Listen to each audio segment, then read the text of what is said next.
સુપ્રસિદ્ધ સંગીતકાર પુરુષોત્તમ ઉપાધ્યાયનું 90 વર્ષની વયે બુધવારે મુંબઈમાં નિધન થયું હતું. પુરુષોત્તમ ઉપાધ્યાય ગાયક અને સંગીતકાર બંને હતા. તેમને પદ્મશ્રીથી સન્માનિત કરવામાં આવ્યા હતા. ગુજરાત સરકારે પણ તેમને ગૌરવ પુરસ્કારથી સન્માનિત કર્યા હતા.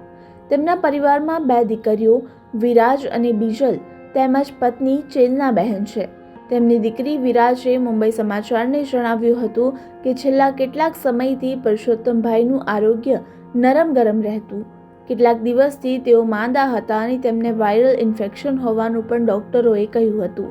ત્યારે આ વખતે તેઓ માંદગી સામેની લડાઈને જીતી ન શક્યા. તેમના અંતિમ સંસ્કાર વરલીની સ્મશાન ભૂમિમાં બુધવારે રાત્રે કરવામાં આવ્યા હતા. પુરુષોત્તમ ઉપાધ્યાયનો જન્મ 15 ઓગસ્ટ 1934ના રોજ ખેડા જિલ્લાના ઉત્તરસંડામાં થયો હતો. તેમને 2017માં પદ્મશ્રી એવોર્ડથી સન્માનિત કરવામાં આવ્યા હતા. તેઓ ગુજરાતી સુગમ સંગીતના અગ્રણી ગાયક અને સંગીતકાર હતા.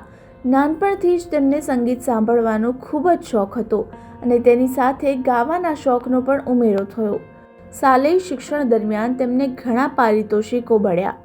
ભણવા કરતાં સંગીતમાં એટલો બધો રસ જાગ્યો કે પરિવારમાં કોઈને કહ્યા વગર જ સંગીતમાં કારકિર્દી ઘડવા વતન છોડીને મુંબઈ જતા રહ્યા.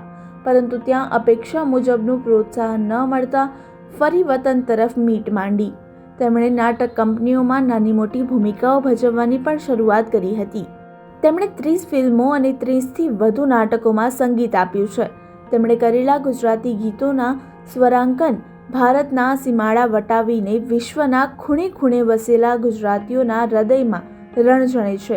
બેગમ અખ્તર, લતા મંગેશકર, મોહમ્મદ રફી, મુકેશ, આશા ભોંસલે, મહેન્દ્ર કપૂર જેવા આલા દરજ્જાના ગાયકો પાસે તેમણે પોતે સ્વરાંકન કરેલા ગુજરાતી ગીતો ગવડાવ્યા છે.